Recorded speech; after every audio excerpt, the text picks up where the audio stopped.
खाटू श्याम जी की कहानी। श्याम बाबा घटोत्कच और नागकन्या मौरवी के पुत्र हैं। पांडव पुत्र भीम और उनकी पत्नी हिडिंबा बर्बरिक के दादा दादी थे। बर्बरिक बचपन में एक वीर और तेजस्वी बालक थे। बर्बरिक ने भगवान श्री कृष्ण और अपनी माँ मौरवी से युद्ध कला में निपुणता प्राप्त कर ली थी। बर्बरिक ने भगवान शिव की घोर तपस्या की थी, जिसके आशीर्वाद स्वरूप भगवान शिव ने बर्बरिक को 3 चमत्कारी बाण प्रदान किए। इसी कारणवश बर्बरिक का नाम 3 बाणधारी के रूप में भी प्रसिद्ध है। जब कौरवों पांडवों का युद्ध होने की सूचना बर्बरिक को मिली तो उन्होंने भी युद्ध में भाग लेने का निर्णय लिया। बर्बरिक अपनी माँ का आशीर्वाद लिए और उन्हें हारे हुए पक्ष का साथ देने का वचन देकर निकल पड़े। जब बर्बरिक जा रहे थे तो उन्हें मार्ग में एक ब्राह्मण मिला। यह ब्राह्मण कोई और नहीं, भगवान श्री कृष्ण थे, जो कि बर्बरिक की परीक्षा लेना चाहते थे। ब्राह्मण बने श्री कृष्ण ने बर्बरिक से प्रश्न किया कि वो मात्र 3 बाण लेकर लड़ने जा रहे हैं। मात्र 3 बाण से कोई युद्ध कैसे लड़ सकता है? बर्बरिक ने कहा कि उनका एक ही बाण शत्रु सेना को समाप्त करने में सक्षम है और इसके बाद भी वह तीर नष्ट न होकर वापस उनके तरकश में आ जाएगा। अतः अगर तीनों तीर के उपयोग से तो संपूर्ण जगत का विनाश किया जा सकता है। ब्राह्मण ने बर्बरिक से एक पीपल के वृक्ष की ओर इशारा करके कहा कि वह एक बाण से पेड़ के सारे पत्तों को भेद कर दिखाए। बर्बरिक ने भगवान का ध्यान कर एक बाण छोड़ दिया। उस बाण ने पीपल के सारे पत्तों को छेद दिया और उसके बाद बाण ब्राह्मण बने कृष्ण के पैर के चारों तरफ घूमने लगा। असल में कृष्ण ने एक पत्ता अपने पैर के नीचे छिपा दिया था। बर्बरिक समझ गए कि तीर उसी पत्ते को भेदने के लिए ब्राह्मण के पैर के चक्कर लगा रहा है।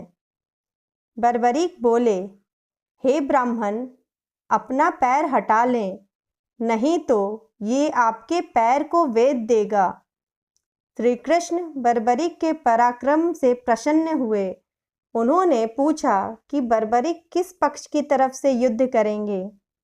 बर्बरिक बोले कि उन्होंने लड़ने के लिए कोई पक्ष निर्धारित किया है, तो बस अपने वचन अनुसार हारे हुए पक्ष की ओर से लड़ेंगे। श्री कृष्ण ये सुनकर विचार मग्न हो गए, क्योंकि बर्बरिक के इस वचन के बारे में कौरव जानते थे। कौरवों ने योजना बनाई थी कि युद्ध के पहले दिन वो कम सेना के साथ युद्ध करेंगे। इससे कौरव युद्ध में हारने लगेंगे, जिसके कारण बर्बरिक कौरवों की तरफ से लड़ने आ जाएंगे। अगर बर्बरिक कौरवों की तरफ से लड़ेंगे तो उनके चमत्कारी बाण पांडवों को नाश कर देंगे। कौरवों की योजना विफल करने के लिए ब्राह्मण बने कृष्ण ने बर्बरिक से एक दान देने का वचन मांगा। बर्बरिक ने दान देने का वचन दे दिया। अब ब्राह्मण ने बर्बरिक से कहा कि उसे दान में बर्बरिक का सिर चाहिए। इस अनोखे दान की मांग सुनकर बर्बरिक आश्चर्यचकित हुए और समझ गए कि यह ब्राह्मण कोई सामान्य व्यक्ति नहीं है। बर्बरिक ने प्रार्थना की कि वो दिए गए वचन अनुसार अपने शीश का दान अवश्य करेंगे, लेकिन पहले ब्राह्मण देव अपने वास्तविक रूप में प्रकट हों। भगवान कृष्ण अपने असली रूप में प्रकट हुए। बर्बरिक बोले कि हे देव, मैं अपना शीश देने के लिए वचनबद्ध हूँ, लेकिन मेरी युद्ध अपनी आँखों से देखने की इच्छा है।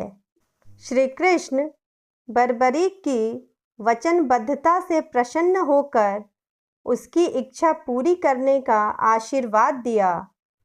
बर्बरीक ने अपनी शीश काटकर कृष्ण को दे दिया।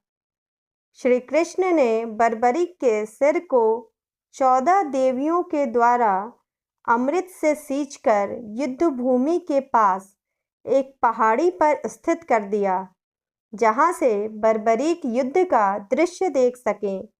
इसके पश्चात कृष्ण ने बर्बरीक के धड़ का शास्त्रोक्त विधि से अंतिम संस्कार कर दिया। वीडियो पसंद आई हो तो please like, share and subscribe. Thank you.